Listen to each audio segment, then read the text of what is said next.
maire, ministre, député, on fait tout ça, qui cumule tout. Déjà, ce sont des emplois au niveau politique et au niveau administratif.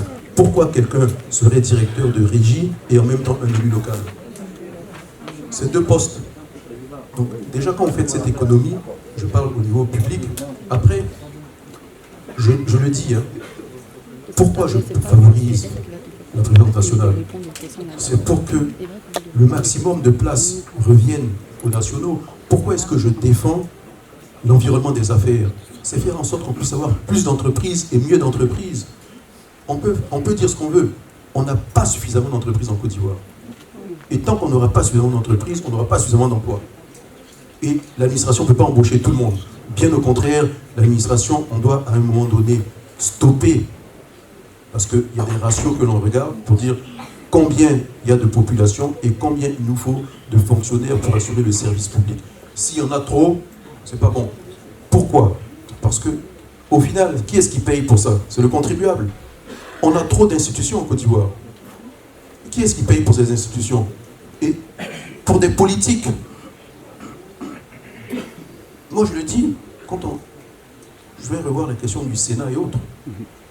Pourquoi? Parce qu'on paye pour ça. Et supprimer les cumuls. Pourquoi? Parce que vous payez doublement pour ça et il y en a d'autres qui sont privés de revenus. Donc c'est pour ça qu'il faut qu'on ait cette économie compétitive et qu'on ait plus d'opportunités. J'ai parlé de terres d'opportunités. Et limiter l'âge à un moment donné pour que les jeunes puissent avoir un emploi. C'est ça, notre force, c'est aussi la jeunesse de notre nation. Sinon, on ne va pas y arriver. Et croyez-moi, il y a beaucoup d'opportunités. Il y a encore beaucoup de pentes de notre économie qu'on n'a pas encore développées. Et c'est possible. Et c'est dans tous les secteurs d'activité. Alors pour la sécurité, c'est pas que la vôtre, c'est celle de tous. À partir du moment où on garantit la sécurité de l'ensemble des Ivoiriens, vous n'avez pas de problème. Pouvoir vous promener nuitamment la nuit. Et pour les femmes, je ferai en sorte que les femmes aient plus de droits que les hommes.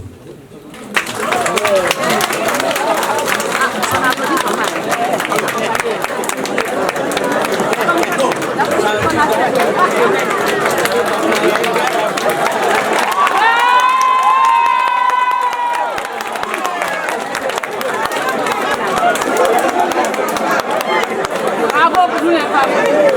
Les hommes ont dit zéro. Non, c'est vrai. Il faut qu'on arrête beaucoup. Il faut qu'on arrête beaucoup.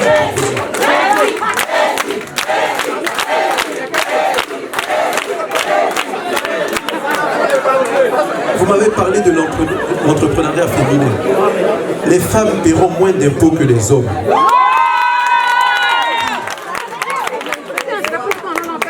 Il faut le dire. Les femmes auront des taux de crédit plus bas que les hommes. Tout ça, ça doit aller ensemble. Pourquoi? Parce que le nombre de femmes qui éduquent seuls les enfants en Côte d'Ivoire, c'est impressionnant. Donc, je le dis sans détour. Et moi, je me souviens d'un chef d'État en Tunisie comme Bourguiba. C'est très simple. À la tombée de la nuit, à partir de 18h, les policiers n'avaient pas le droit d'arrêter une femme. Ils devaient faire en sorte qu'elle arrive le plus vite possible à la maison. Si une femme conduisait sa voiture, on la laisse passer. Elle va le plus vite, on n'embêtait pas les femmes. C'est-à-dire qu'il y avait une protection accrue de la femme. Et c'est normal. Moi, je me suis révolté sur un barrage. Et la femme est là, elle est à Dabou. Assise par terre sur le pont, parce que les policiers l'avaient arrêtée, elle ne pouvait pas payer 1000 francs. Ils ont enlevé ses bagages. Vous vous rendez compte? Et c'est là que je me suis dit, ce jour-là, les femmes auront plus de droits que les hommes.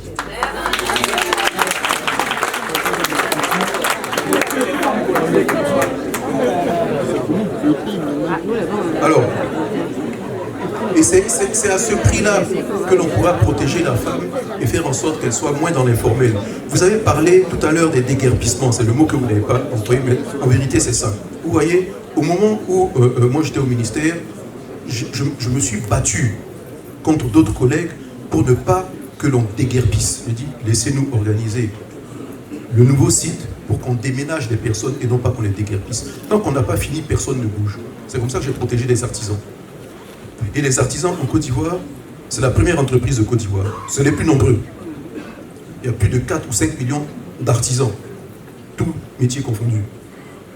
Donc ceux-là aussi, parce que la protection, elle commence par qui? Par les économiquement faibles. C'est ceux-là qui ont besoin de protection. C'est ceux-là qui ont besoin de plus d'accompagnement. Parce qu'ils sont dans la précarité. Et il faut les sortir de la précarité.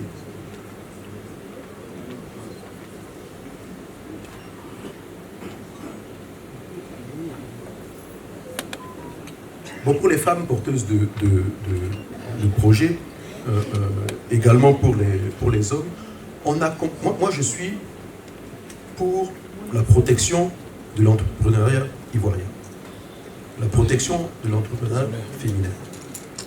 Mais il faut un vrai projet en face.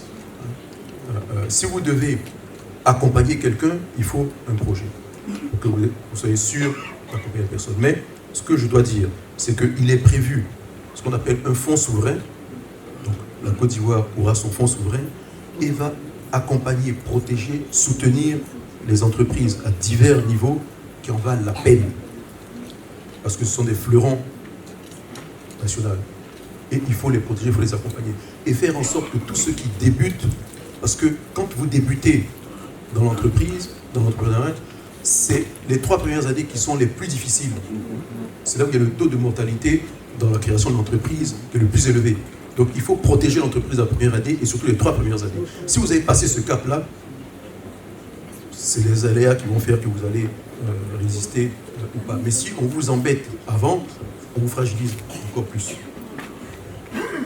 Maintenant, par rapport au PDCI, vous savez, il faut poser la question à d'autres. Parce que j'étais le premier sur la scène.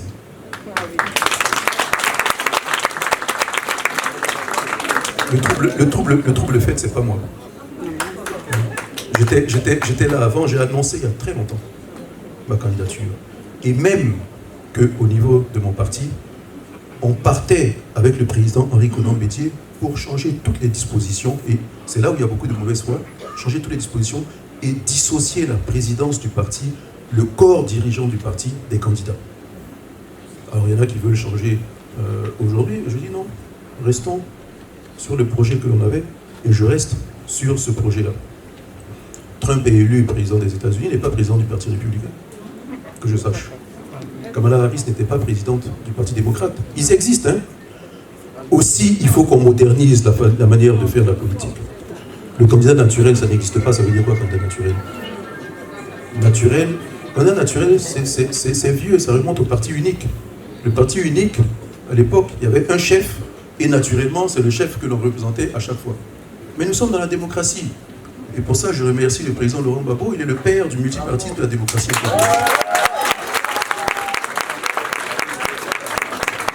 Il n'y a pas de position acquise. Il faut se battre pour conserver sa position. Et moi, on m'a éduqué pour que je me batte. En partant, mon père m'a dit, souviens-toi de ce qu'a dit Victor Hugo, seuls ceux qui luttent survivent. Non seulement je survivrai à ça, mais je gagnerai en plus demain.